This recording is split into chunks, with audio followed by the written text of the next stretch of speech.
I don't know. He was going to, but yeah, it's madness. Yes. Yes. Yes. The body is. Brain is long gone.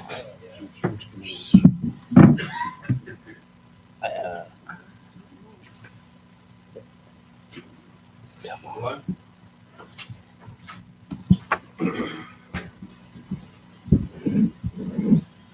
Good evening, everyone. It is 6:04. This meeting of the Fern Bluff Mud is now come to order. All directors are present. This time, Director Smith, would you like to lead us in the Pledge of Allegiance?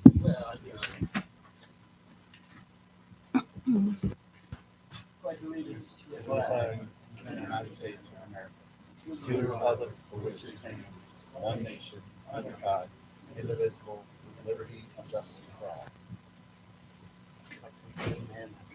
Thank you, Director Smith. All right.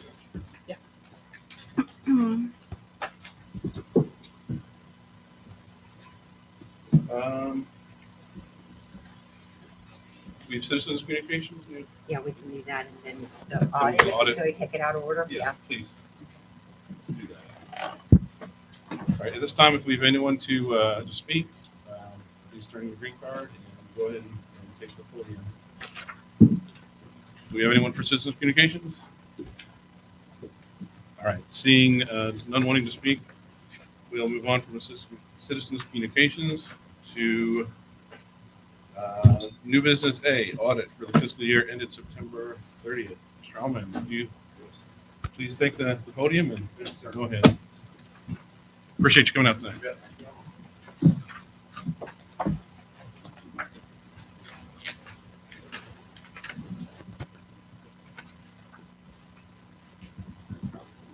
Well, yes, I'm Don Allman, CPA, and first off, would like to thank the board of directors for choosing my firm to do the audit for Fern Bluff Mud once again. Greatly appreciate the business, and as always, enjoy coming back to Fern Bluff and seeing how much the area has grown.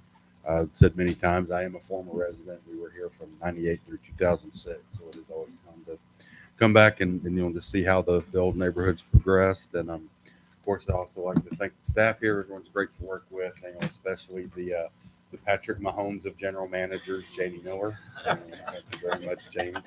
I did call her Von Miller a few years ago, which was kind of interesting, but yeah. And thankfully, it was not Tom Brady anymore. So, yeah, we can get past that. But anyway, Jeff, you have your reports there with you now. If you'll turn to page 5, we'll crunch some numbers for you.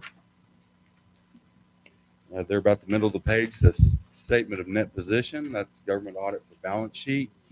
So this is the balance sheet for Fern Bluff Mud. We do have 2022 and 2021 side by side.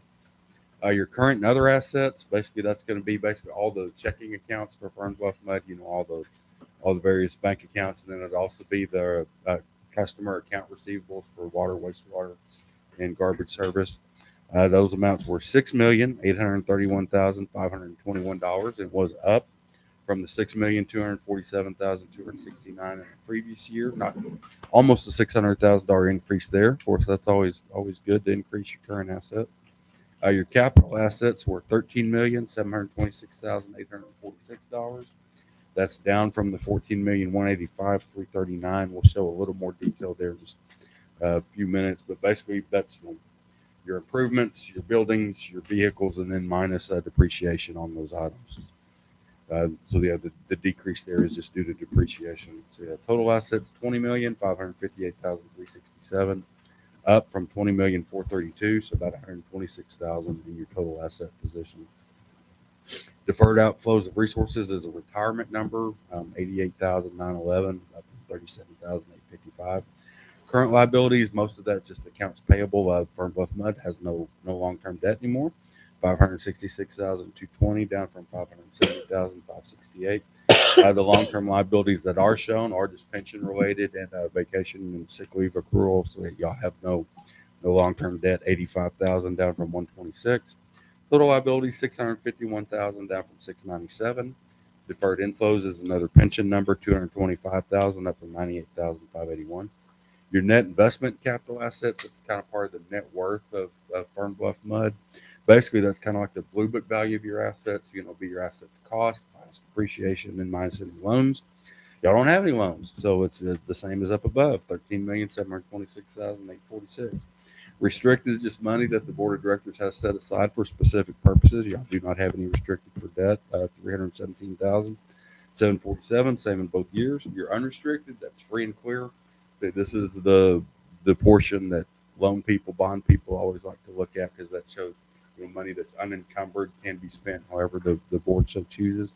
And a pretty hefty number there, $5,726,072, up from $5,174,265. So, a nice $550,000 increase in your unrestricted net position.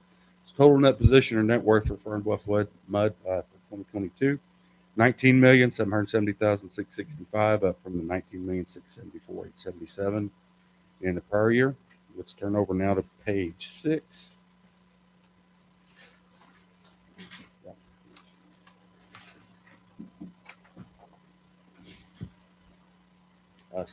Again, towards the middle of the page, you see statement of activities. That's government audit for profit and loss. So this is the profit and loss or income statement for Fern Bluff Mud.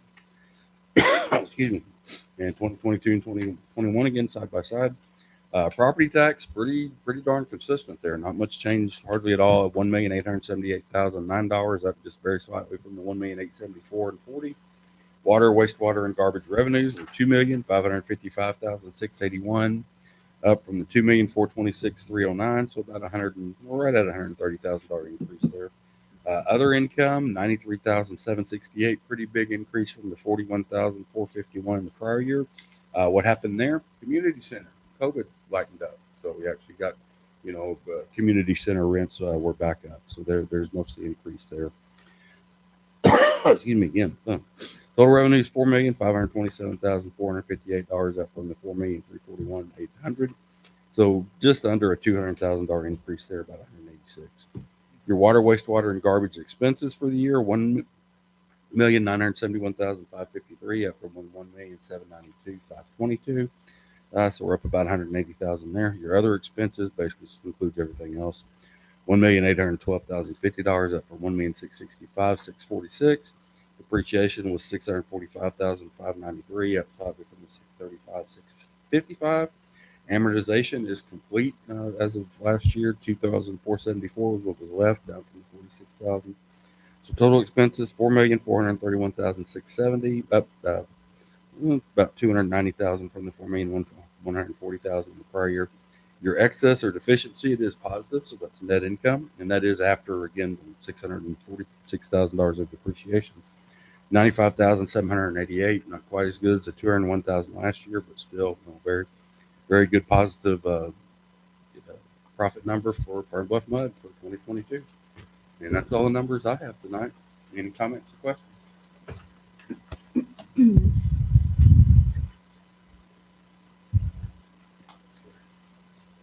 I will just say I appreciate your hard work every year. It just goes so smoothly.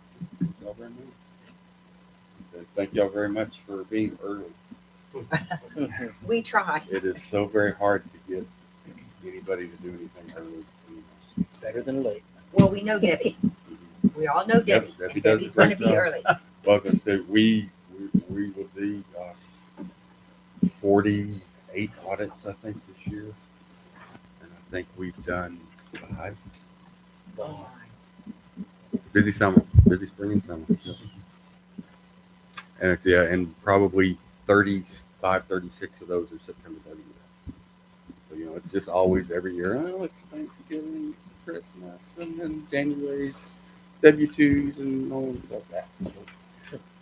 So, so we're out on the road about 4 days a week now for the next week. As I told Hector, we go to Blanco tomorrow morning, and then we go to Manville Water Supply. So we picked them up this year too, Wednesday, and then Rockdale. So if you ever want to know where to eat in small towns in Texas, ask me. I probably know. That's a good idea. I probably know. I thank you for everything you've done. I have. Oh, no, I'm good. I mean, I love the numbers, Mhm. right? But your description of where Oak Brook is inaccurate.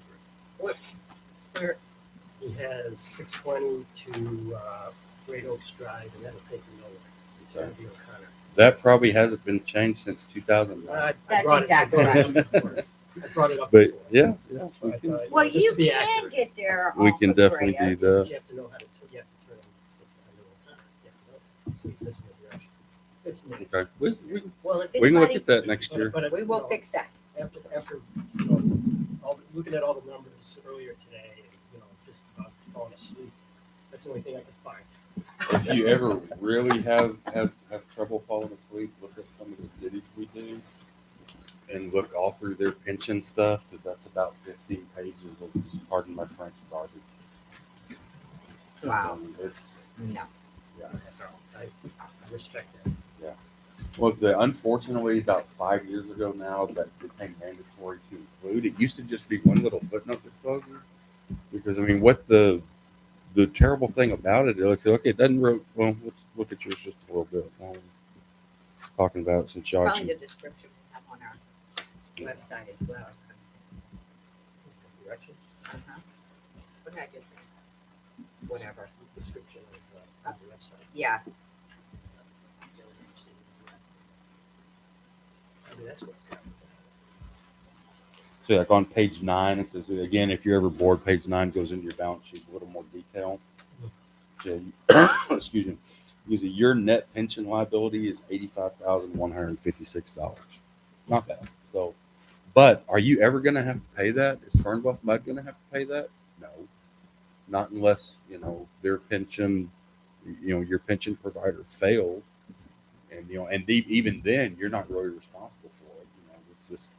But 5 or 6 years ago, they made it okay. You need to put this in here, even though, and it was kind of in response to places like Chicago and places in Michigan where their pension things were failing. So they're like, okay, we all need to put this in here just in case. And it's like, why? Because it's just it's really like I say for y'all it's not a big deal, but we have some cities. I mean, it's public record. We have the city of Cameron. Of course, they're an older established city, been around 80, 90 years. Theirs is like $1 million. And since now it used to be a footnote, now you put that in the financial, so that's $1 million debt in their financial. That makes that. But is it real or is it phantom? In my opinion, it's phantom. Because it's like they're not going to pay it. They're not. The only way they'd ever have to pay that is if TMRS, the Texas Municipal Retirement System, goes back up. And even then, then it would be up to the people to try to sue them. I think to try to get that money. Or, again, I'd say TMRS handles it. They pay it. The city pays into it. The city has no authority, no anything over it. And It's listed as liability. 5 or 6 years ago made it to where if y'all have to put that in the financials, even though they're not really technically. I also noticed that a good chunk of this report is about pensions. Yeah, and unfortunately, I mean, y'all's is a little cumbersome, not too bad, but the city's worse. They're about 15 pages. Thank you for your report. Sure. Glad we've had great numbers again, Mhm. and that we're being fiscally responsible. Yep. Appreciate your efforts. You bet. Thank y'all. Thank you. Thank you, Don. Thanks, Don. We will get it to you tomorrow, and here's your letter. I will give y'all a call and see if it's better for me to be there or me to come back. All right. Do I have a motion to approve the audit report? Okay, that's perfect. Motion And to my approve apologies. our audit report. Motion to approve the audit report Just for never Purchase does that. Demco, seconded by Director Barnes. All in favor of approving the audit report? Motion carries 5-0. Travel safely, Thanks, Don. sir. Thanks, Don. All right, let's jump back to agenda item 5. Do we have any items to be removed from the consent agenda? I do Actually, I've got one correction on the minutes for January 10th. January 10th minutes? It says I was present. I was not here that meeting. Hold on. Got it. So, Duly noted on that revision. We'll correct the minutes. I mean, I know that y'all enjoy having me here and you want me here, but Maybe it was just a virtual image. We will get that. You're here in spirit. Yeah, in spirit. I'm always here in the spirit. All right, so there are no items. Do I have a motion to approve the consent agenda with the changed minutes for January 10th? I'll make that motion. All right, motion by Director Smith, Second. second by Director Stemko. All in favor? All right, consent agenda passes with the change to the minutes. Oh, there is one more change on the November minutes, but it was a typo on the agenda, more so than on the minutes. The agenda that's in your packet, it says November 7th, but it was actually a meeting on November 9th, but that's been corrected. Typo. Get the typo correct. Yeah. All right, agenda item 7B, submission of the district's annual eminent domain report to the Texas Comptroller. We did not condemn any property this year, correct? You did not, Mr. President, and it's just an annual requirement, regardless of whether you've exercised that power or not. You still have to tell the comptroller as such and report as such. We do this for you every year, and this is just an item to let you know that has been completed and you're good for another year. All right. No action needed. No action needed? No, sir. All right. Now, Mr. President, real quick, before you move on to agenda item 8 or wherever the next item you were going, I would like to request under section 551.045, the exception to the general rule, addition to the agenda. I would like to request that we add an agenda item to discuss the ice storms and discuss cleanup procedures under agenda item 7, new business. And There's an agenda item Yeah, I under the think- general managers. okay, Yeah, so 9B6 storm damage update. Uh-huh. okay, I think we can handle okay, any All right. voting items under this. okay. Does that satisfy you, sir? Sounds good to me. Yep, thank We're doing our research. Very you. good. Coming after Mr. Evans' job. You don't want it. Well, yeah, All that's right. what my principal said too. But Let's go in order for now. Agenda item 8, roads committee. What do we have? Well, we can drive on our roads because at least everything is off of the actual roadways. And the intersection at Great Oaks and Perryman is now partially open. It is literally a 4-way stop right now, which has made the traffic on Great Oaks already better. I don't know, it was backed up. Backed up, but it's already better than it was, and I'm just shocked, you know. But they only have partial lanes and such, but you don't have to do the whole. I was gonna say it's better than driving around and Yeah, you doing don't have to the- do the loop around. doing the S turn, whatever thing. Trust me, you know to stop. Yeah, that's all I've got for roads. Just roads. All right. Let's go to agenda item 9. We don't have landscape maintenance here, but let's do landscape maintenance general manager report all together, all through the damage up, the storm damage update. That sounds Just fine. knock all that stuff right now before we go out to budget committee. Last month, you guys, Jack Gardner with Texas Lawn and Garden said that he would be bringing you a proposal to do the mulch replacement in the parks. It's there on each of your seats. It's almost identical to the price it was last year. This is for the safety and maintenance of the playground mulch. So if I could get the board to approve that, because we do have to order it, et cetera, et cetera.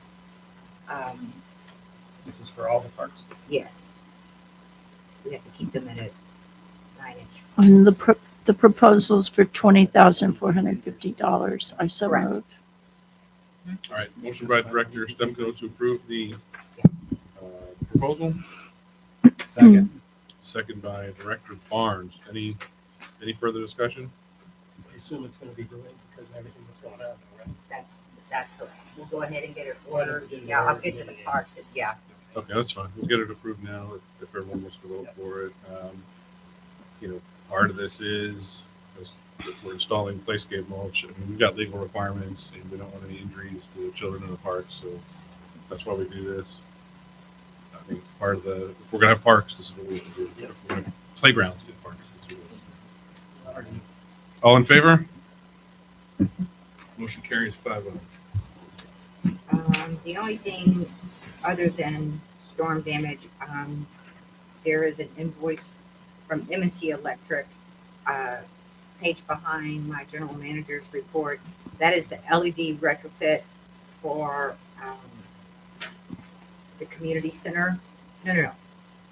Correction. For the tennis courts and the basketball courts.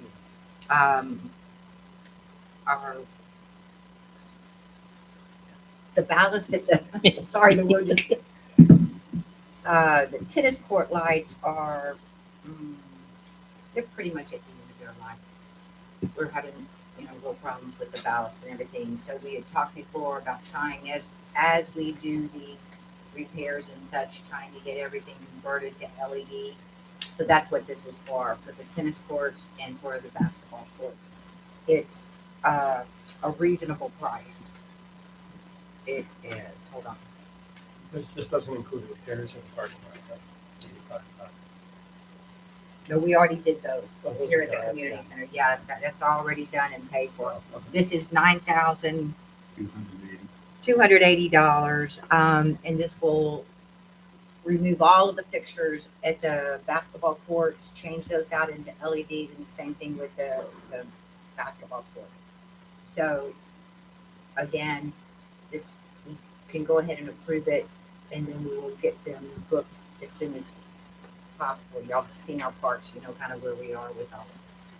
But this was on one of our projects to do this year. So before the ice storm hit, Hector got it together for us. So it's up to the board what you would like to do there. So Janie, this change out it's only for the Fern Bluff tennis and basketball courts. It's not for any other parks in the district or No, we're just trying to go space park by at a time. space. That's right. Just a systematic replacement is pretty much what we're trying to do. So. And have we, I'm just curious, is it a voting decision thing for me? We're assuming switching to LED, we're going to see a great long-term savings as far as Electrical consumption. cost and electrical. So, Okay. I hope they last longer because we have to get a lift and everything every time we're changing out bulbs and such at the basketball courts. They're expensive, and these fixtures have been there literally since early 90s. So they're sort of giving up the ghost. so speaking of the change out, are we going to possibly be able to get any kind of, so is the change out does Hector and his guys, do they just take care of, do y'all take care of that? Is it something that we need to contract out to? It would M&C Electric would take care of Okay. of all the work. I mean, Okay. it's an electrical a power conversion, so we have to actually step down the power from 460 to 277, I believe, is what it is. Okay. So yeah, For a water guy, you know your electric stuff. Right? well, we do a little of everything around here. Yeah, So we do. It's a good price. We paid more than that. The Stone Canyon Board did for the swimming pool. Yeah. For long range planning, this is a really good deal for us, and we do need to do it. We keep putting band-aids on the lights that we currently have. Mhm. It's not a good use of taxpayer money, quite honestly. And because they so frequently go out now, because whatever's going on with the ballast, all of our tennis players get really frustrated. Obviously, the courts have shadows and all of that. We'll talk about the tennis courts at another time, not tonight. But the lights do need to be done. All right, do I have a motion to approve the bid to change out the Fern Bluff Tennis and Basketball Court I make that motion. LED retrofit? Motion by Director Barnes, second by Director Smith. Any further discussion? Seeing none, all in favor? Motion carries 5-0. All right. Okay, general manager's report, page 27. My report is there, and the very first sentence is, I will simply say ice. We all live here, so we all know what has occurred and the damage in this ice storm. I can honestly say, in my 66 years on this earth, I have never seen devastation like this. Even Uri did not create this kind of visible devastation. We had a lot of busted pipes, that type of thing, but this was visible, it was big, it was bad. The first morning that we could actually get out on the roads, I was shocked at the number of roads you could not pass. Brightwater Boulevard was completely shut down because trees were falling from medians and from the sides down. I gotta say, Williamson County got out early. We had volunteers, residents over there pulling everything, trying to get the main thoroughfares cleared enough so people could drive that needed to drive. But it was very intense. Our parks took more of a beating, honestly, than I think if a tornado had come through because it's so widespread. The amount of cleanup in our parks will take months, if not to the end of this year. It's not just the visible from the ground, it goes in layers. And what's going to be the most expensive is the broken limbs at the tops of these trees that are in park proper, if you will. We cannot leave those dangling up there with children at a playground. Now, that doesn't mean that we're going to do that with all of our trees across the district because that's a lot of trees. But for the areas in our park propers, okay, we have kind of a list of priorities. The very first priority was safety. We needed to get sidewalks clear enough for school children. We needed to get the stuff out of the street as much as possible. The MUD's responsibility is to take care of MUD property. Our water system came through like a champ. We had absolutely no issues. But the damage in the parks was incredible. So we just came up with a list of priorities. What's first, second, and third? After safety, as far as sidewalks, moving things off of the roadways, it's going to be our parks that get the most use, i.e., Fern Bluff Elementary, school children there all the time.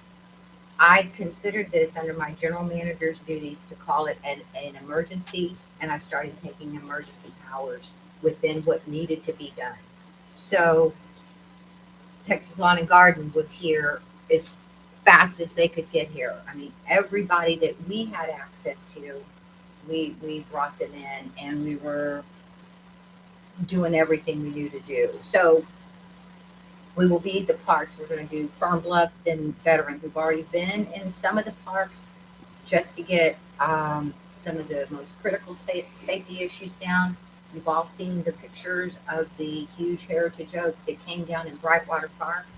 That was just tragic. I tell you, our residents cried over that tree because, I mean, obviously families grew up, everybody's got pictures of their kids in those trees and such. The second tree that's there sustained some damage, but we're doing everything we can do to keep it as intact as possible, get all of the stuff that's fallen and broken away from it. We've had a lot of residents come and get pieces of that Brightwater tree. Large pieces of limbs in the trunk are going to be donated to the Fern Bluff Elementary School. they had already begun planning an outside learning circle, they call it. And so they were going to buy tree stumps and tree branches. Well, what better use of that tree than to go to our elementary school in the neighborhood? So we've got 24 pieces. We will have more if they need them. If they decide a bigger circle, we're going to have a lot more trees that are going to have to come down. So that's Brightwater. Olson Meadows, we had some tree breakage in those big pecan trees. You tried to get it safe. Even though I sent out a MailChimp district-wide, said we were closing down the parks, the trails, and the green belts, we still have people in parks and trails and green belts.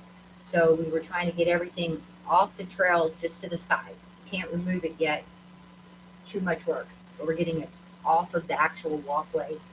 And green belts will be the last thing that we work on. It's not going to make some of our residents happy that live next to the green belts, but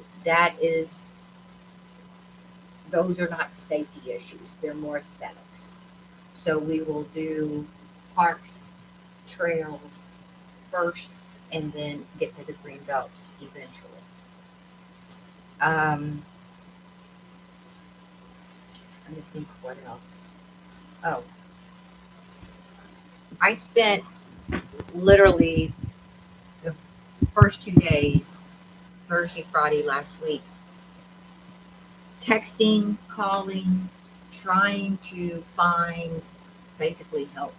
You know, I've never seen anything like this. And there were no resources. We couldn't rent trailers. We couldn't buy trailers. We couldn't buy chainsaws.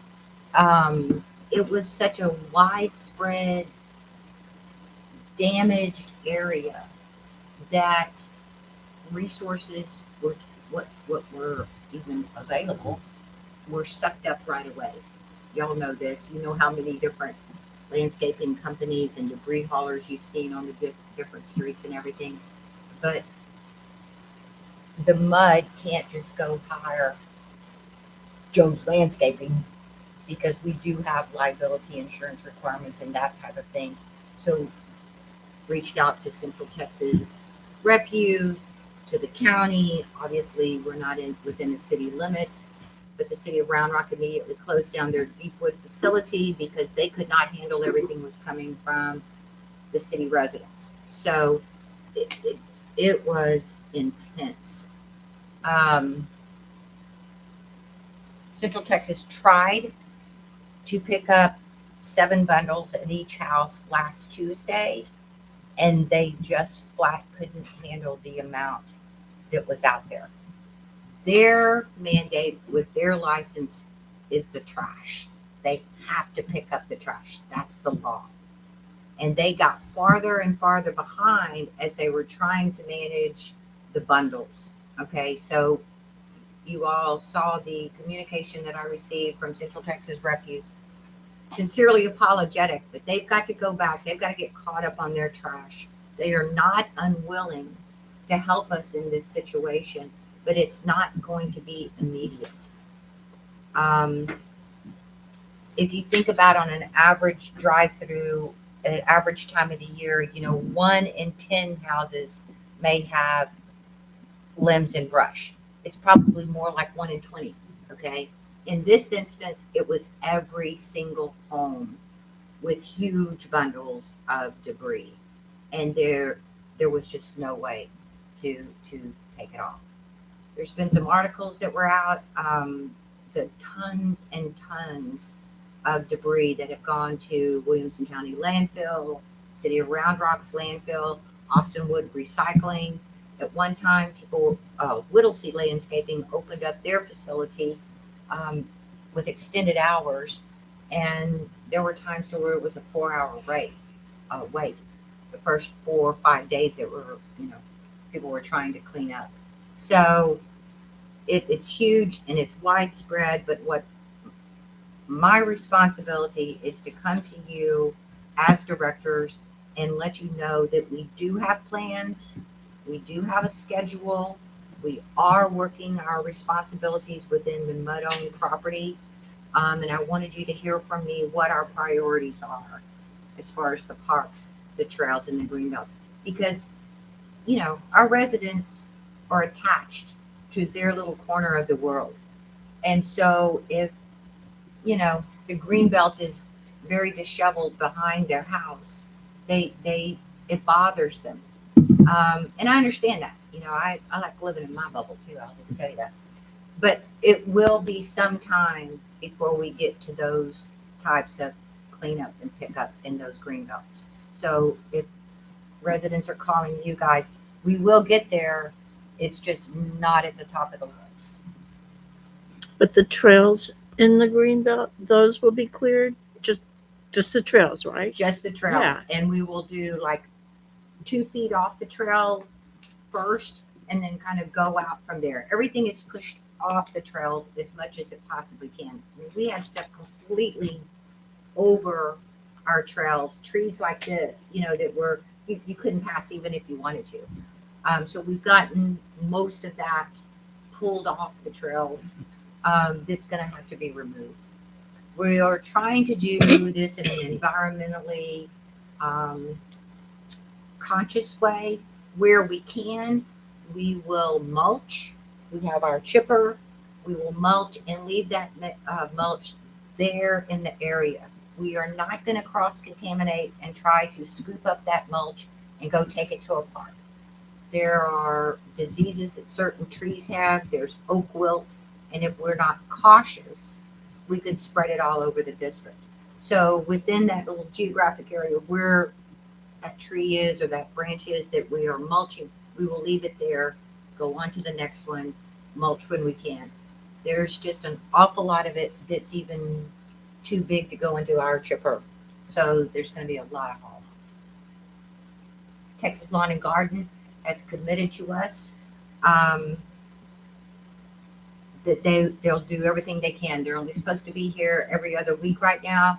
They immediately staffed up. They've gotten people out there. We agreed on a price, and they're just doing the cleanup.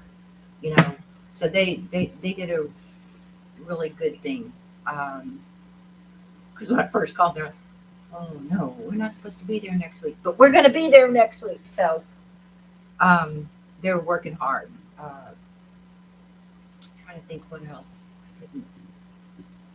Y'all ask me whatever questions you have. That's what I've got as far as the storm.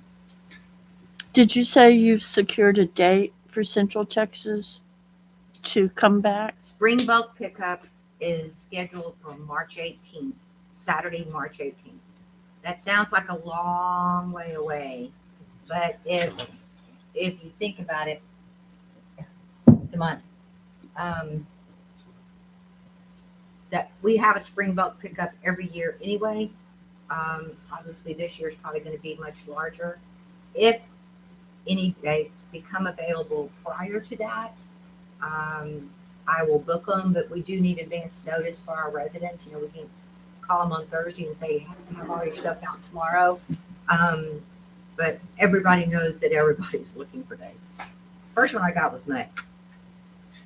So I know they're doing Round Rock and Cedar Park first, the cities, because well, I've seen them there. that's right. As a matter of fact, all of April is booked for the city of Round Rock. They section out their city, and the first week of April is one area of the city. You know, they kind of pop around, so they have all of April. So the bulk pickup is going to be really, you know, anything that's on that list that you gave us, right, on the sheet. That's right. Plus the 7 bundles, or is that excluding the 7 bundles? Well, yeah, so it's like that. it's kind of the same thing that we have every spring. I mean, a lot of people do a lot of landscape Mhm. work. As long as they cut and bundle and it can go into a truck, then they can have right now. So something changes. Is it going to be limited to 7? That flyer doesn't say. No, Not for spring bulk pickup. no. So as long as you cut it and get it in the 4x4, All right, so because there's it's bundled appropriately. That's right. If you put 20 of them out there, they'll take it because it's bulk pickup. That's your That's my understanding. understanding right now. But the problem is that a lot of our residents just have big piles. Right. And They're not cut up yet. that's right. They're going to need to be cut up. They're going to be able, they need to be able to pick them up and get them into a truck. They don't have those trucks with those big claws that come off the I don't think, I think that's clear that they need to be bundled. What wasn't clear was that, there is no limit to the number of bundles you can put out. Right. I have not said that. There's a functional and I limit. don't want to, There's a functional limit. Well, I mean, that's what We can overwhelm the system. But yeah, but- that's but that's my one point- of the things that I was going to say was that I mean, if CTR comes through and the first 3 houses they stop have 20 bundles or whatever, that truck's full, and now they have to come back and they have to. I mean, it's That's mean, right. so That's my concern is because, it's been going back and forth, 7, not 7, 7, not 7, right? The current,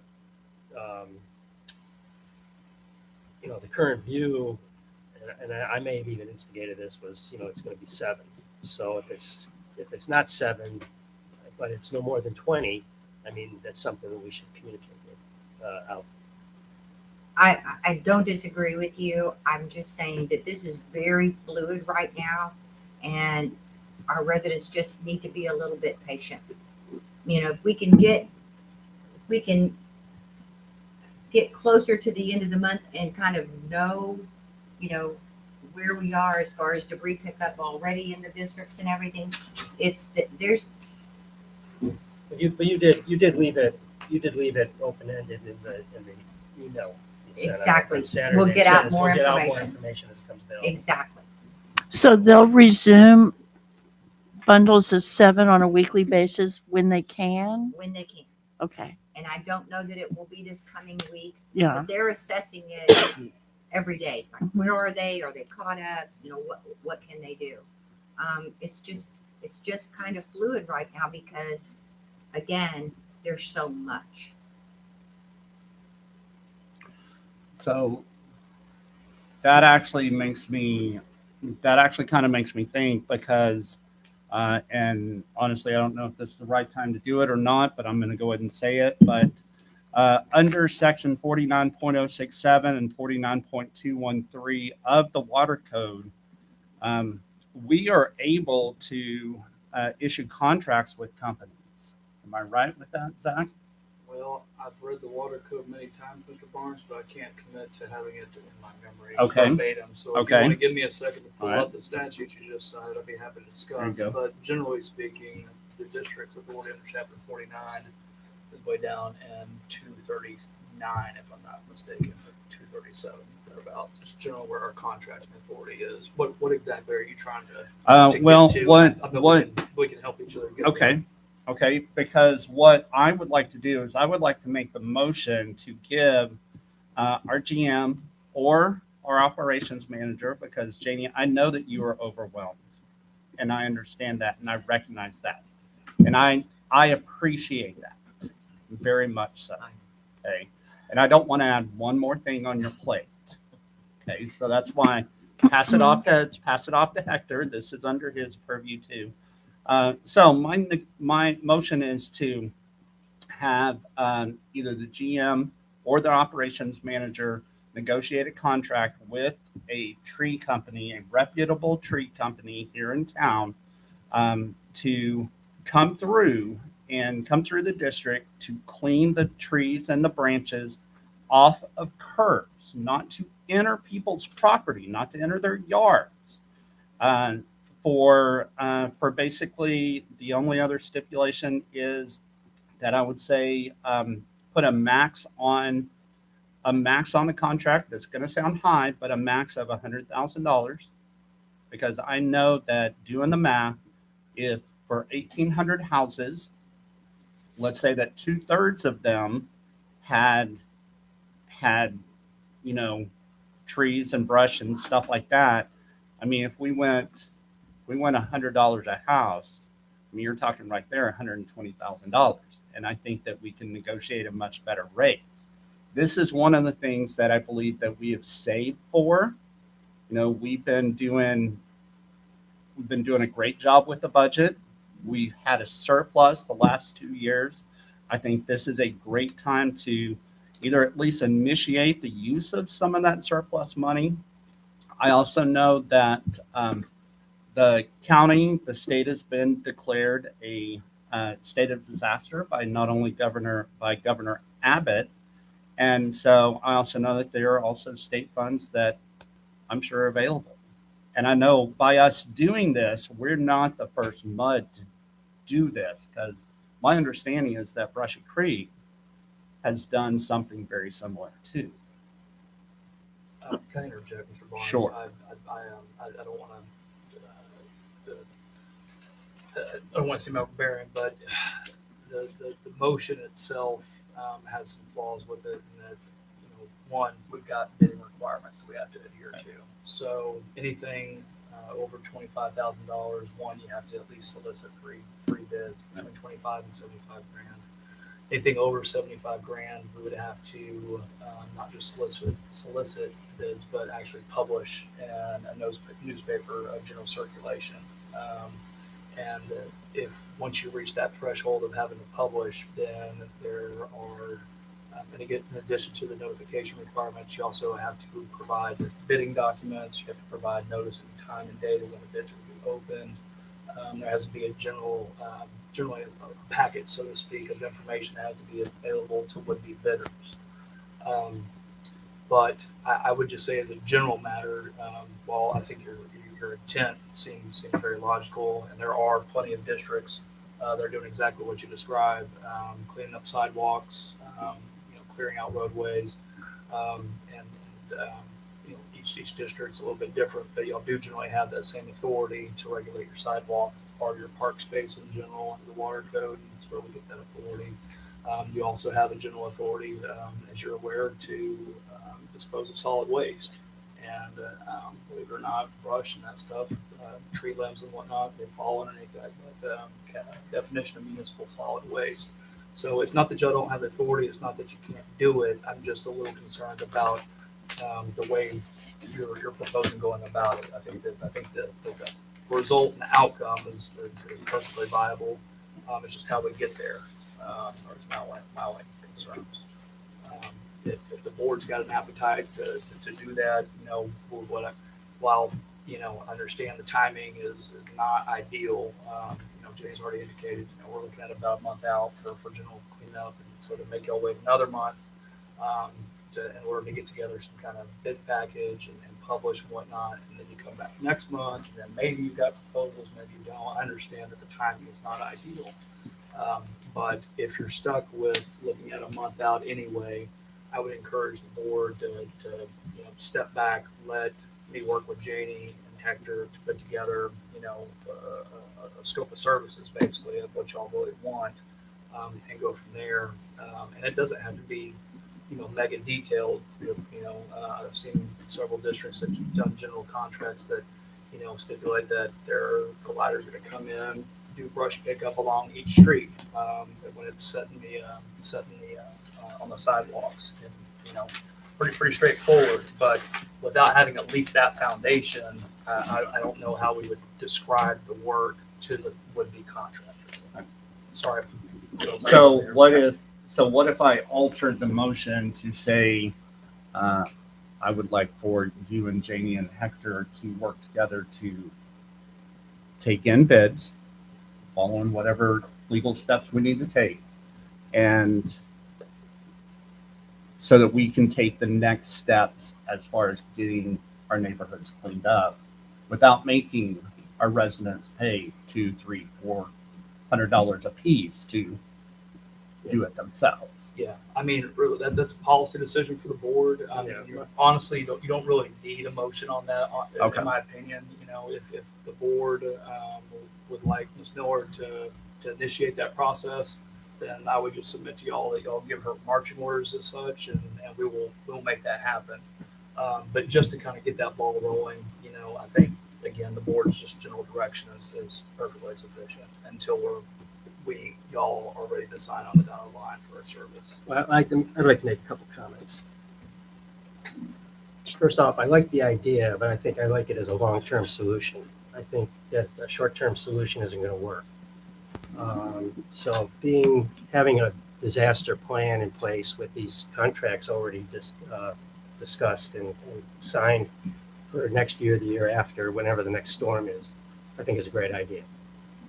I don't like the idea of having it done now because a good majority of the residents in Oak Brook have already paid their hundreds of dollars to have their lots cleared.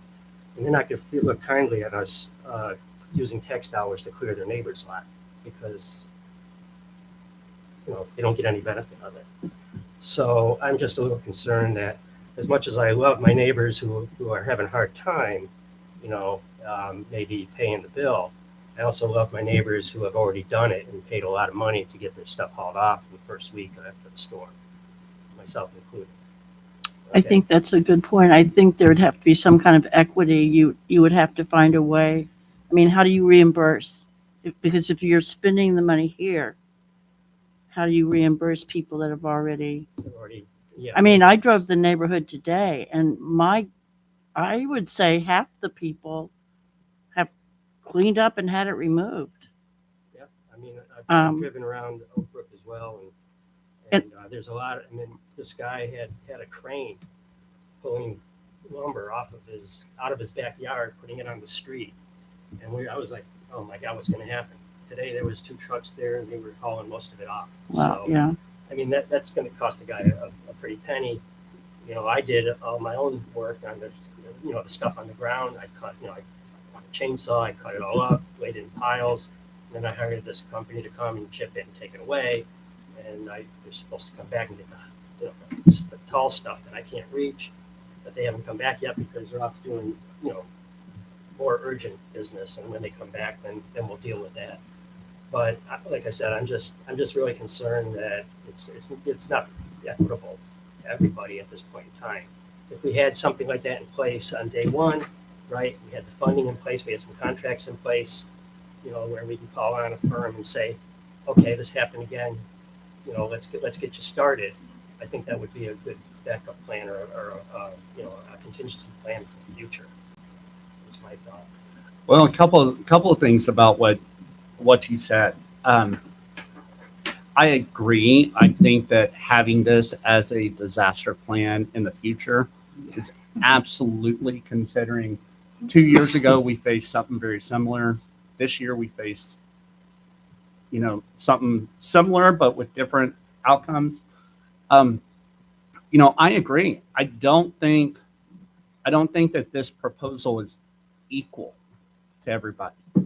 I think it is equitable because there are people that either cannot afford to get this stuff taken care of themselves. There are people that don't have, like Janie said, there are people that don't have the tools to be able to do some of the stuff that I agree. The Friday after it happened, as soon as the sun came up, I was out in my yard and I was cutting up limbs and I was helping my next door neighbor and across the street. And, my neighbor across the street rented a U-Haul trailer. We filled it up, spent about $100 for him to take the stuff off himself. I understand that there are people that are going to be upset by this idea. And I don't discount that. But the difference is, we can either worry about people being upset about us taking action to help people in our residence, or there's going to be a whole lot more people who get upset when we don't take action to help people in our district. Whether it's, I understand, like I said, I understand there's going to be people upset because they already paid $200, $300, $400, $500, however much money to come in and have the stuff taken care of themselves. But I would rather do what's right and help the people who can't help themselves than worry about upsetting people that have already done it themselves because they can't. Janie, in our email blast, we found resources for people to contact. That one hasn't come out yet. Oh, I'm sorry. I'm We sorry. sent out the emergency one on Saturday Yeah, to we tell cut- we people, cut some of that out. to tell people, Oh, yeah. We did There's run another into one that. coming out. We did find That's right. resources, but what I'm understanding is, so personal property, and it is literally personal property because it's yard landscaping material from your yard that we could arrange to pick that up. So again, if it falls in the gambit of solid municipal solid waste. Okay. And It's- so once, it's bundled, so to speak, the property owner bundles it, cleans it up, puts it on the curb, it becomes solid waste at that point. And so then it does fall, in my opinion, within y'all's authority. I don't have a question about that. But, that's a little bit different from having a service come in and actually clean up somebody's yard. Yes. That the latter of what I described there is certainly not within the bounds of constitutional constraints. There's a constitutional prohibition on expending taxpayer dollars on that directly benefit individuals or private entities. If it's an incidental benefit, it's a different question. But the way it's being described in general, it sounds to me like Mr. Barnes is proposing a more direct, hands-on approach. Am I understanding correctly as far as the cleanup's concerned? I just want to make sure I'm tracking. I mean, yeah, basically, the only thing that I'm saying is that we hire somebody to drive their little tree truck down the street, pick up the stuff that CTR doesn't pick up, and either ship it or do whatever they do, whatever the tree companies do. I mean, I'm not talking about going into people's yards and getting their trees and cutting them up. And, I still believe, I am a firm believer that the government should not go in and save people. That being said, I think that we can go in, and if they've got trees on the curb, and, CTR cannot come in because once again, their purview is garbage. It's not trees. It's not, because any of us in here, if you've ever thrown a bunch of limbs into a trailer or the back of a pickup, it doesn't take a whole lot of those limbs because there's a whole lot of empty space. Those limbs, they fill up pretty fast. And unless you have somebody on top of them tramping them down, like my neighbor across the street did when we were loading up the trailer, you're not going to have a whole lot of space. And in those garbage trucks, they're confined to what they can put in. So all I'm saying is, once again, I'm not saying that we go into people's yards, pick up their limbs, clean up after them, stuff like that. That's what I agree that they look into the resources that we're going to provide for them in the next email. But I'm just saying that if you drive around the neighborhood, as we all have, and you see the limbs and you see the bushels and you see the stuff that are on the curb, all I'm saying is let's hire somebody to come in, pick the stuff up off the curb. And once again, I understand there are going to be people that are upset. I understand. I did the work myself. If somebody came in and said, I'm going to pay for this person to take it away and stuff like that, of course, I've got a truck. I can pull a trailer. I've got the means to be able to do that kind of stuff. But, like I said, I'm not saying completely clean up their yards. They still have to have some kind of effort. They still have to have something in the game, some skin in the game there. But I'm saying that if there's limbs and stuff that are on the curb waiting to be picked up, let's think about it as another option. And yes, Mark, I agree. I absolutely believe that before next winter, we need to have some kind of disaster plan. So did I answer your question? Yeah. Okay. So let me weigh in on this. Understanding that this regional weather event was particularly catastrophic to our parks to start off with, and and severely damaged almost every homeowner's lot in our mud. I'm frankly surprised there's not more property damage of houses and cars, and I'm thankful for that. But My car was damaged. Yeah. you're, it yeah, broke- no, there are houses and cars that have been damaged, Yeah. but Yeah. I'm just surprised it's not more. I'm thankful. No, I agree. You know, I understand what Kevin is saying, and the way I see it, solid waste is in our purview. We already contract for that. Central Texas Refuse comes out once a week. We've got recycling as well. So we contract for that stuff. It's just like right now, it's like everyone demoed their house at the same time, and there's an extreme amount of debris. And I don't mean that as a joke or to downplay anyone's damage to their property. I don't mean it like that. I'm just saying the volume is crazy. It's nuts. It's high. That is something we can do in our purview, and I'm frankly disappointed with Central Texas Refuse, and they don't have a disaster plan in place apparently. That's clear. I also understand that they're overwhelmed, and I completely get that because this is not a neighborhood event. This is a regional event. That being said, if Mr. Barnes were to lower his amount by 80% and get it down to $5,000 a day for 3 or 4 days, similar to what Brushy Creek Mud is doing, I would second that motion. Let's do it. This is in our purview. I understand other people have paid to do this, but that's what people do. When you demo a house, right? You get a dumpster in your driveway, and you pay someone to haul it off. You don't parcel it out over a number of weeks, and I get that. But I'm also a firm believer in capitalism. So when people want it done now, they can pay more to do it. If people are saying we're swamped, we can say, well, we want you to do more under our contract. We'll pay you more. If Central Texas Refuse would say, I'll do this for $20,000, we'll send it out next weekend, I'd say, Janie, do it. So what's the difference between getting someone else to do it instead of Central Texas Refuse? And if it's in the form of someone with a chipper, it's got to be by the street. It's got to be at certain lanes and whatnot.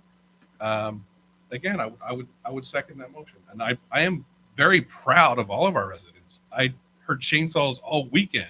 Yeah. The first weekend after this happened, including at our property too. Everyone took care of their stuff. Chopped the wood they needed to chop. Hired vendors when it was too high for them to get, or if it damaged their house or whatnot. I'm just amazed, and I'm proud of everyone in our district for the way they've said, we're personally responsible for this. This is we're going to do it. And I agree with that, and I still agree with that. But I still also agree that we have a mandate to pick up solid waste, and that falls within this. And I don't think that's not equitable at all. We have people now who take advantage of the 7 extra bags a week, and some people who just fill their trash can. Is that not equitable? Well, that's what's allowed under the contract. So people use different levels of the service. It's in a range. And I say, we do the same thing with this. If you can have it chopped up and put out on your curb so it can be mulched by a crew coming down on one of 3 days that we're having them come down the neighborhood for a reasonable amount of money, I would be willing to do that. I don't think that's inequitable. I don't think that's a misuse of taxpayer money. I think it's a responsible use of taxpayer money. I think it's expanding on our mandate to take care of solid waste, and I'm okay with it. Just to be clear, you saw the Brushy Creek memo. I don't know if you saw it in Facebook or somebody else, but from what I understood, I mean, they were paying $5,000 a day is what I saw for up to 5 days. They for thought they would. 5 days for mulching only. They were going to dump it in one of their areas, and then somebody would have to haul it. And that's a big What I read said they would figure out later how to Right. handle the mulch. Which I get. Exactly. But the point is that And like Janie, I don't want to $5,000 cross a day, contaminate. That's an issue. That $5,000 a day didn't cover that. So Correct. Just wanted to make sure that oranges and oranges versus Okay. apples and oranges, right? Fair enough. In terms of understanding what they're doing, or our interpretation of what they're doing. Fair enough. So yeah. All right. So we have. So- Did it say, pardon me, but did it say that they were not removing the mulch? I mean, why wouldn't they be taking the mulch to the landfill? they're taking the mulch, it would be determined later what the contractual rate will be to get rid of I mean, it. Dispose. they hired, what was the name of the company, the Good Boys? The Good Guys. Good Guys. Yeah. They hired this company that, they had somebody go out and approach a couple companies, and this one said they would do it for that amount of money. 5,000 a day, and they were gonna mulch it, and then place it, you know, on what property somewhere, for, you know, disposal. That's what. I'm not saying we can find someone for $5,000 a day, but I'm willing to look. I know Well- from the quotes that I saw my neighbors getting, a pile that's about this long and maybe this high. Our neighbor got a quote for $300 just to remove that. So I think it costs more money than you think. And and again, I'm Depends on whether you- very concerned about residents that had the work done. The county put out a message and made it clear that it was residents' responsibility to arrange for cleanup of their yard and removal. That's a message that went countywide, including to our residents. So there's residents that operated under that assumption and took action. So if you're giving something to people that just haven't been able to do it yet, and not to people that went ahead and did it, I find that problematic. So I don't know what kind of concession you could give people, or if you need to, but I don't know. I mean, I feel like people were taking action because they were told to. They were told you're responsible to clean it up. Yeah. And now we're going to come in after the fact, and it's probably going to be what Zach is saying. We have to get the bids. We have to publish it. We have to get 3 bids. When's this going to happen? Okay. $20,000, we need to get bids. So, So up to $25,000 is where the threshold starts, where you have to like solicit 3 bids. But you know, if the board has the desire to take action, then one, I would suggest, obviously keeping the $75,000 threshold for sure. Soliciting 3 bids is probably not all that difficult, but again, this is a policy decision for y'all to make. If y'all are comfortable giving, your GM directions to do that, subject to, I guess, working out a scope of services and with the would-be contractor signing our contract with them, legal review, et cetera, et cetera. Y'all can do that. That's the only way I know how to present y'all tonight, a way to do something before your next board meeting. So it would be, essentially a motion to approve an expenditure at a dollar amount not to exceed whatever y'all decide, and followed by the marching orders. okay.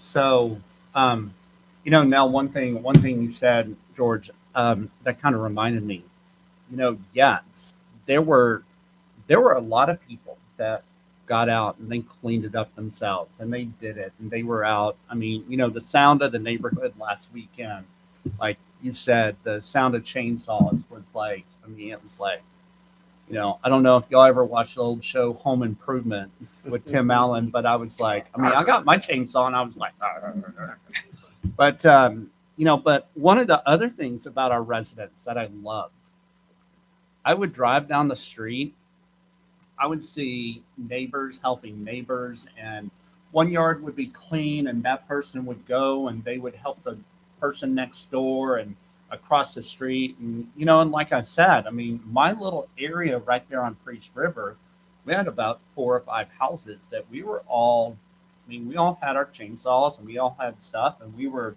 doing stuff. So, I really love the fact that residents were helping each other like that. So now I want to amend because once again, Before you move on, let me just throw out another thought, which may be totally off the wall and maybe not feasible at all. But is there a way where we can do this like a grant type of thing, where people apply to help for the help, and they have some criteria that they have to meet in order to get the help? and then we can send somebody out to do something.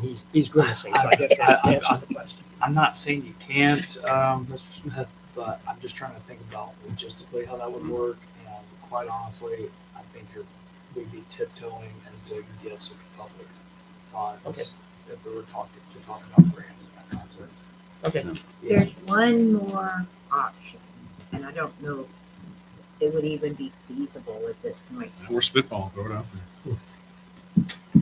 I don't know, I don't even know if we could find a contractor that would do it. But to where we say, you know, we estimate we've got 600 homes with debris.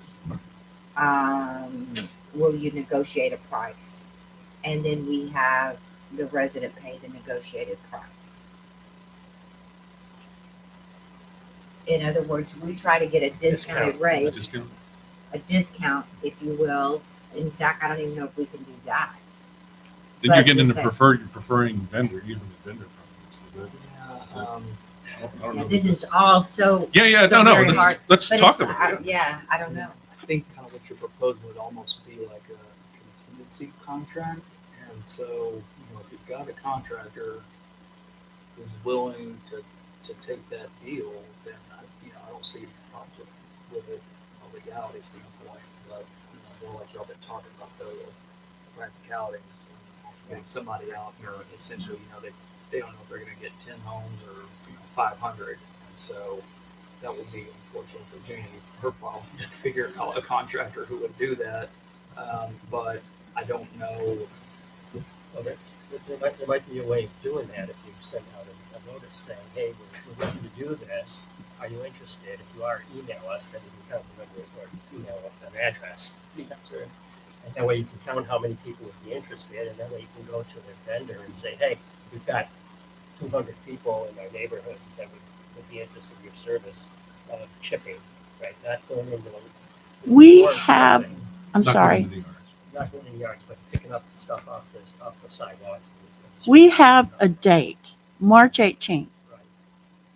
I don't think we could even get someone here before then. So why are we going to spend? And I mean, I know Brushy's allocated $25,000, but why would we do that when we have a date? I mean, that's barely more than 3 weeks out, right? Or I mean, I would say we do that because we know we have an extreme volume. We don't even know at this point if CTR is going to be able to handle the volume that we'll have on the bulk pickup. they'll just keep coming back until they get it. So I You think say that, but right now their main recommend- thing again is hauling the garbage. And if they say, "Oh, we did the bulk pickup, we can't do your 7 bags until 2 or 3 more weeks from now," I mean, I get what you're saying, but yeah, this is tough. This is tough. So, now once again, okay. So George, I like the idea of capping it out at a much lower amount than what I originally said. To do the whole month, To do the what? to do the whole month, all 3 neighborhoods, Right. Now, not excluding parks. so once again, to be clear, I am not, I mean, we've got Texas Lawn and Garden for the parks, right? Yeah, we'll spend $100,000 Right. easy. That's And our which- responsibility. Yeah, That's that our is- yeah, responsibility. that is- we'll No, take that care is of that. correct. That It's is going our to res- take us months, like you said. Yeah. If And we we know don't get it done by the end of the year, I will be shocked. It's that much damage. Yep. But It's you're right. This And is to be totally different. clear, Zach, so under the emergency powers that Janie talked about earlier, so she is well within her purview as GM to say if Texas Lawn and Garden come in and say, okay, we're doing this and this and this, and it's going to cost us $150,000. Since Well, that'd we be are a lot. already, I'd That's a little rather high. yeah, I'd that's- rather authorize this for this particular piece of it, right here, right now. right. Okay. Versus So, for basically additional solid waste pickup Right. versus the parks, which are not even safe at this point. Right. And that's why it's an emergency. so So because that's we're what, not talking about getting stuff that's not safe off the streets. Right. That's not what Right. you're talking about. and to be clear, once again, I'm not saying that just want to reemphasize the fact that I'm not saying that whoever we talk to is going to come in and say, I'm going to go into your yards, I'm going to cut up your limbs, I'm going to, because there's a lot of residents that have already done the work and they just put everything on the curb. But I'm just worried about CTR coming in and not being able to do normal garbage pickup like they've already told us and pick up the trees as the limbs as well. So I want to amend the motion to say that Janie It's authorized. is authorized to contact a tree company, whatever. Find a vendor. Find a vendor. Thank you. Thank you for the language. I've used a lot of words already today. So Janie is, I motion that we authorize Janie to find a vendor to pick up the brushes and the limbs and stuff that are already on the curb with a maximum value, with a maximum negotiated price after tax. Well, I guess we don't pay tax anyway. Maximum negotiated price of $24,999.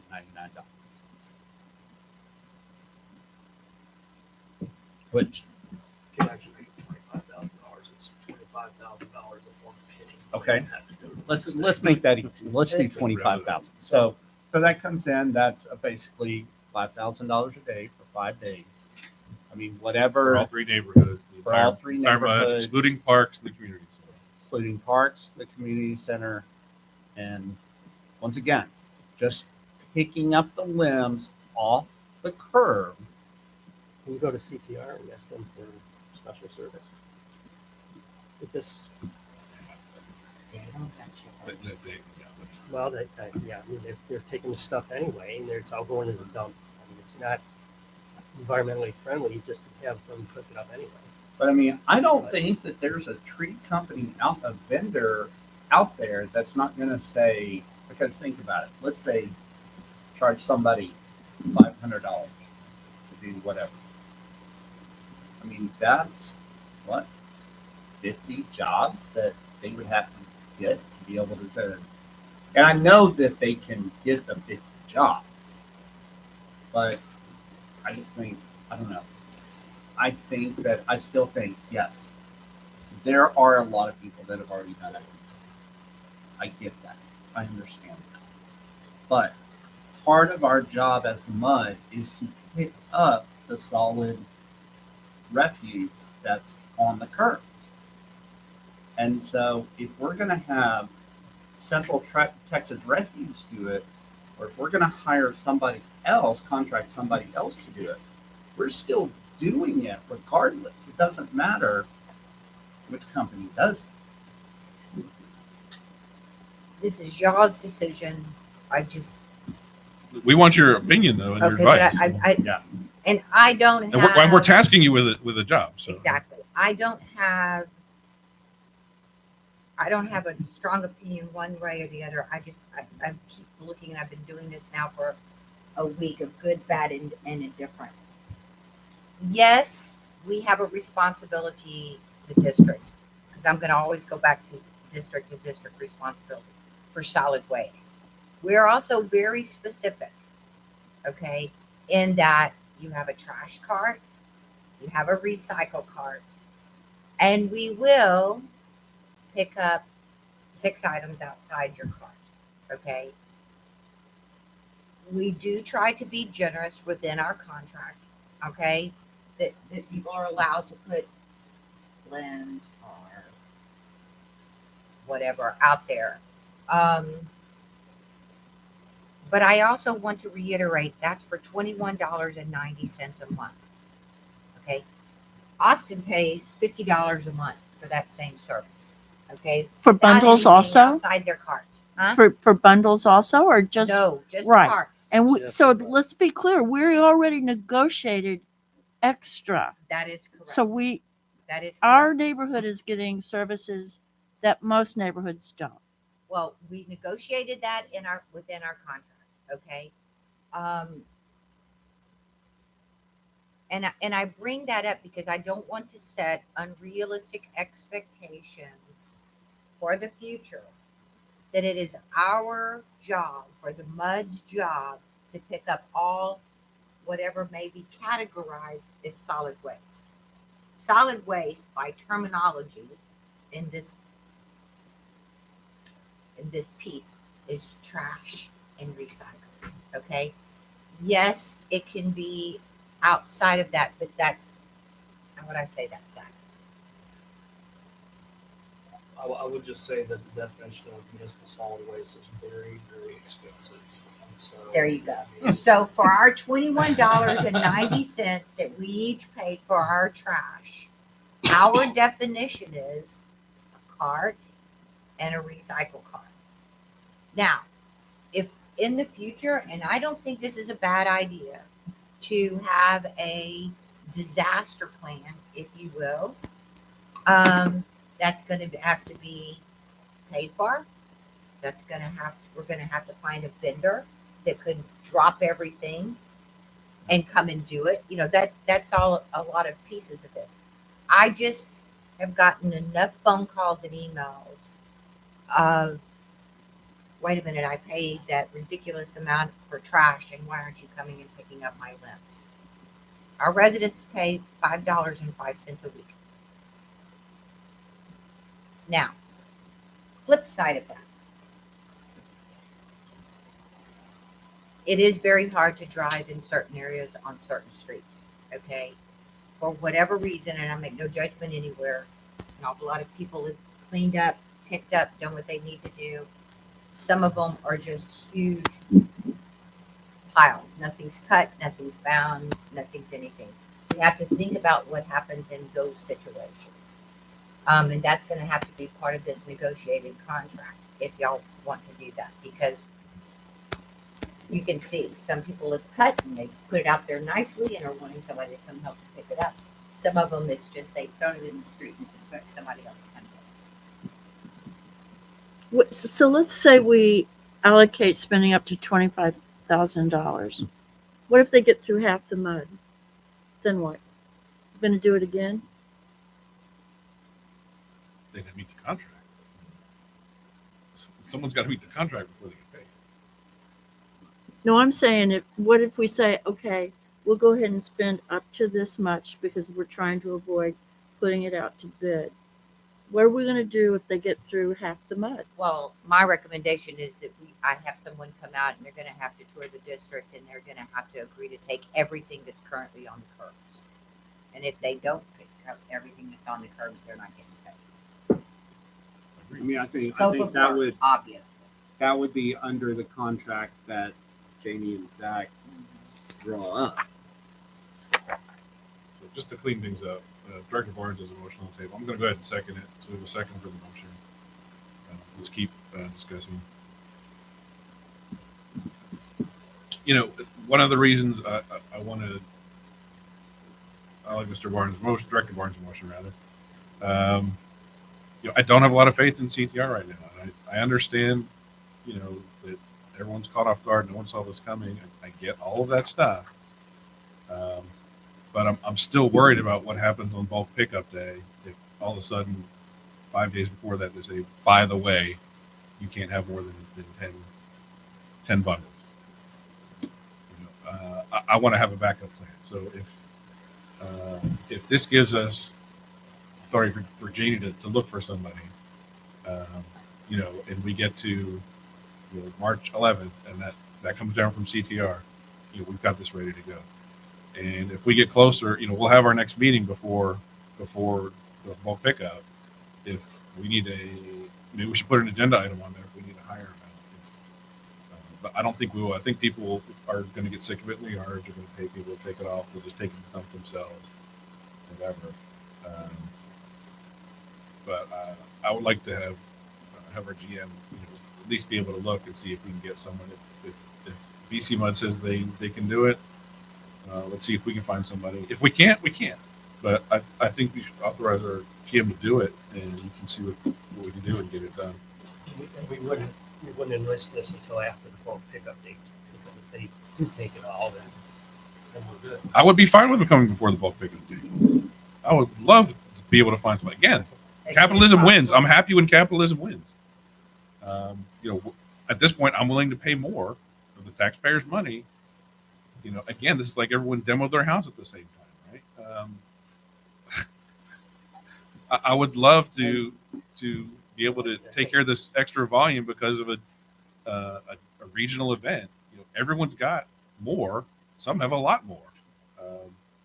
I'm willing to find a vendor, say, hey, our residents on the whole have more debris, and our regular vendor can't handle it all. We're willing to pay a little more to find another vendor or more than one vendor for a total of $25,000, one for each neighborhood, whatever, and split it up however you can negotiate it.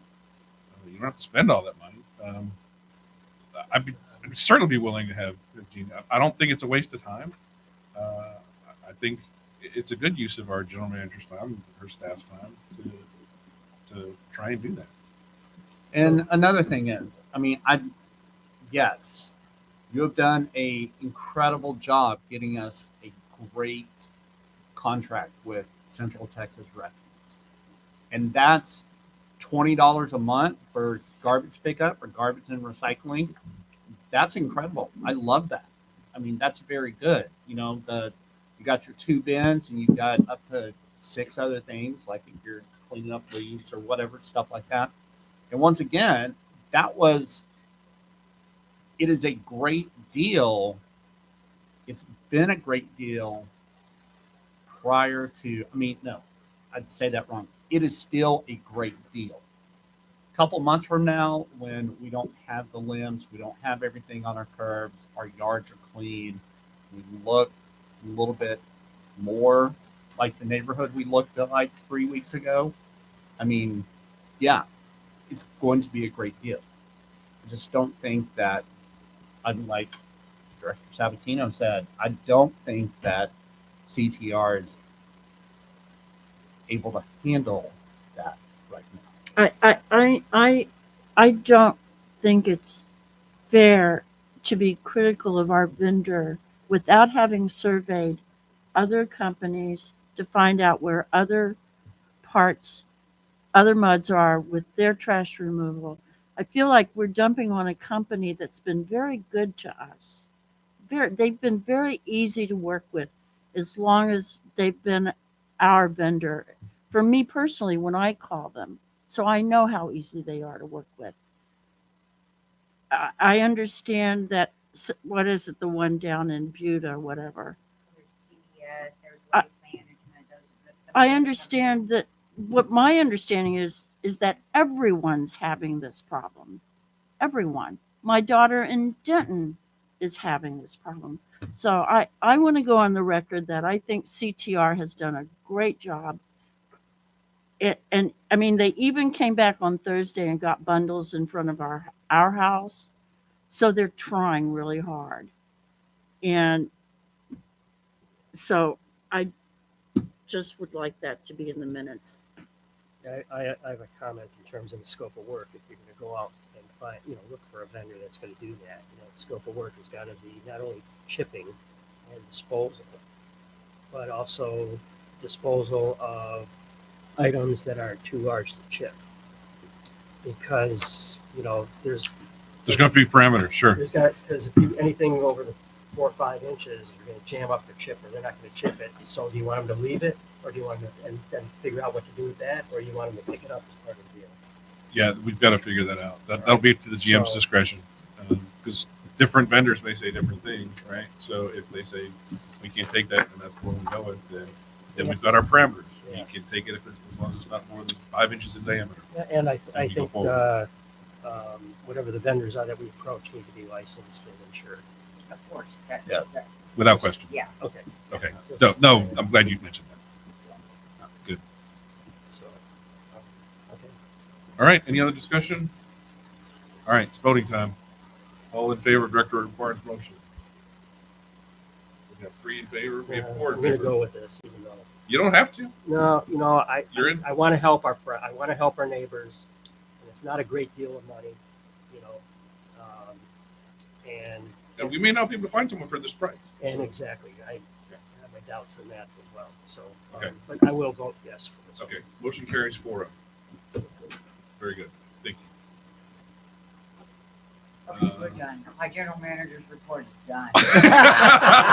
And you've never been happier to be done with the report. Mr. Operator, do you have anything to add? Thank you. I just want to state for the record, no water emergencies, freezing pipes in the district. Yeah, amen. Amen. You know, that kind of stuff can happen in these events and unscathed. We had uninterrupted water, which I'm sure not everyone can say. Certainly that's the case for electricity. I'm sure for some people.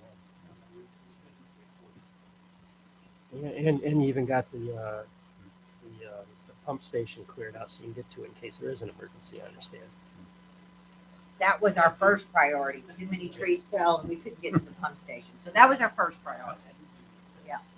I'm sick of trees now. I need bad news for you. Uh-oh. Back in February, Fern Bluff applied for the permit renewal for our MS4 permit. Still is good. We just have to do it. Thanks to the record markers, we're going through the process of having several all the generations that we need to do are having legal. Bad news is, I hear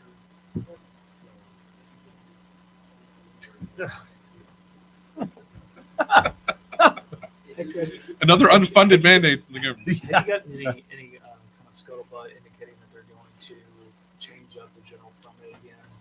They are. I think they want to hand all this stuff off to the EPA. Electronic process to the EPA.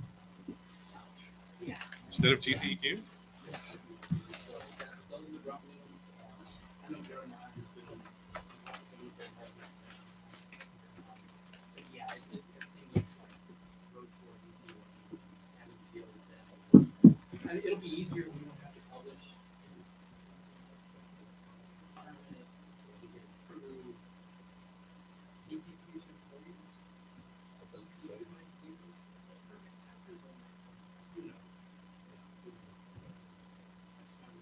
Have the requirements changed any since the last one? Not yet. We're not comfortable anything above and beyond very much what we're doing now. Fundamentally, I don't like the MS4 permit premise. I mean, yeah, it's good. We're saving our streams and stuff, but for a district that is solely residential It's been built out for how many years? for many years, I mean, We have no construction. we're doing all this unfunded mandate stuff. Yeah, it's fine. We'll clean up the creeks. We'll clean out our oddfalls. We'll do maintenance, but that's for us. That's standard maintenance, regardless of that permit or not. So it is what it is. But other than that, like I said, it's been a crazy couple weeks. I feel like I've gone into resource management and getting chainsaws and bar chain oil and just all sorts of stuff. I mean, chainsaws. Janie's got, she secured a It's the couple world of of those. business logistics. Oh, goodness gracious. And you guys know that I'm huge on spare parts. But goodness gracious, I mean, getting chains, I mean, from Home Depot there, I mean, they're cleared out. I mean, they had the small stuff and the oddball stuff, nothing, 16, 18, and 20-inch chains are like hard to find, but I had to go to Amazon for oh yeah, for my and also. and I procured plenty of 16, 18, and 20-inch chains. So plus we've got gallons worth of bar chain oil and our chipper. I mean, we actually had to take a day off of chipping to give the chipper some TLC. I mean, it started to pulverize the branches instead of chip them. So so the guys were great. They turned the blades around, and we've got new life out of the chipper. And today, in fact, I ordered 2 sets of new blades. Weren't cheap, but we got to do what we got to do. So so we did that. Hopefully, they'll be in within a week or two. and that'll allow us to keep chipping, keep cheating, just Stuff in keep our going. parks. Yep. And on the properties, Yep. water tower. Yes, sir. But it is. I mean, we're. I'm glad you were prepped for that. I'm glad you still have gallons of bar and chain oil. Oh, geez, yeah, yeah. Well, I Because know. when we found it, we bought a case. Come on. Yeah. Oh yeah. I That's went to good. Lowe's, and they were totally out, Mm-hmm. totally out. Yeah, I was gonna say the I same had to thing. borrow some from a neighbor. When I went to Lowe's on Saturday, last Saturday, it's the entire chainsaw area was, unless you needed like the 10-inch or 12-inch chain. But Yeah. I was like, Yeah. it was. When this storm hit, I was up in my daughter's house up in Mansfield, and we were coming back that Thursday. And I said to my wife, I said, we're going to go to the Lowe's up here and get a chainsaw because who knows if there's going to be any down there. Good move. Mhm. Yeah, Yep. we did. Yep. So anyway, that was my story, and I'm sticking to it. There you go. It is, but other than that, I mean, staff's holding up pretty good. We're hanging in there, No, never mind. except for Jamie. But no, like I said, we're just, yeah, we're playing the hand that we're dealt. So And we've been prepared for the most part. So that's a good thing to report. And I want to second real quick what Director Sabatino said. Y'all done a great job being ready. So there's an old saying that if you sweat more in training, you bleed less and more. Y'all done the sweat part, and I appreciate that. Not only as a director, but I appreciate it as a resident also. thank you. You must have been an athlete to know that What? particular phrase because I didn't understand. I never heard that one before. It's actually an old Spartan saying. All right. That's it for Yes, sir. for GM and operator. Let's go to the budget committee. I have nothing to report. Budget committee. Nope. All right. Parks and Rec. Director Steptoe, do you have anything for Parks and Rec? Everything just. To add? To add? No, Joe I Gatto, he's nuts. want to tag along with Kevin, and our guys stayed late and cleared the sidewalks of the school like the very first day to make sure our school children were safe in this neighborhood. It's not even their job, and they did it. So we just appreciate everything you did. And I want to shout out to our residents who at 6 o'clock in the morning, I went out to look at my yard, and I see Patrick Savarese in the Brightwater in the median. He and his daughter and a couple of people joined in, picking up branches and limbs so our residents could travel if they needed to. Not many did, but people, it was community building. I mean, it was a Yeah. tragedy, and we lost, trees are like our family. We lost a lot of our family here, but people pulled together very well. They really do. I'm still just amazed at people helping each other out in our community and even taking care of their own stuff. I really just couldn't be happier. If I may add one more thing, during one of those freezing cold days and very little traffic on the streets, branches and limbs and stuff all over the streets, I got to give credit where credit is due. Williamson County, I mean, they were out there, rock stars. I mean, they were clearing the path. I mean, allowing the little traffic that was out there to get through and stuff. So, and Brightwater was hit really, really hard, and they were there first and foremost. So, I mean, kudos to Wilco. Patrick and I went back out about 10 and we're doing stuff, and they stopped us and said, y'all don't have to do that. We're going to be here about 12:30, so we'll take care of it. But they were good. All right, District Community Center Committee. Anything?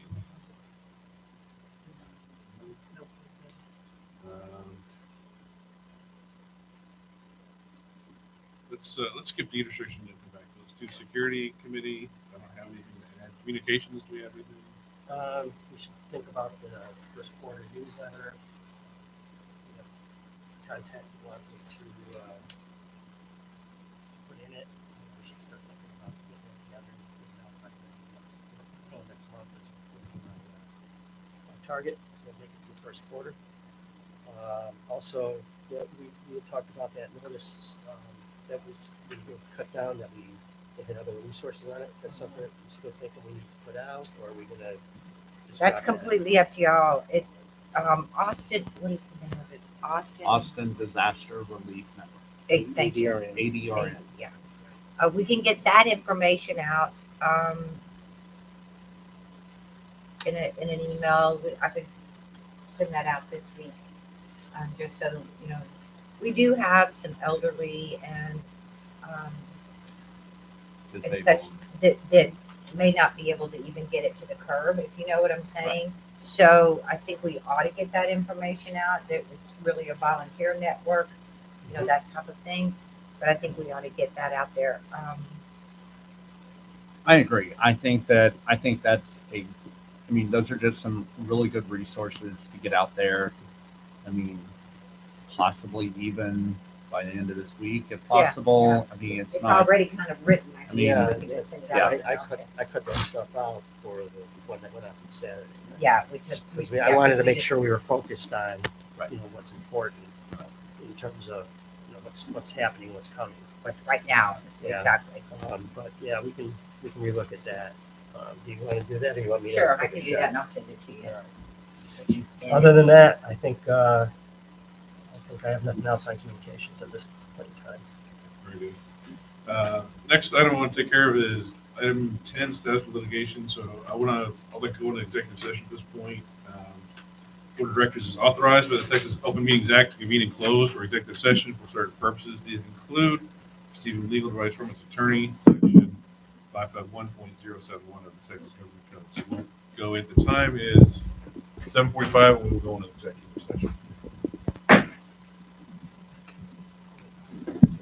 Yeah, if you'll give me a minute or so, we can get the system down. It'll be on 9F and Yeah, just okay. Cool.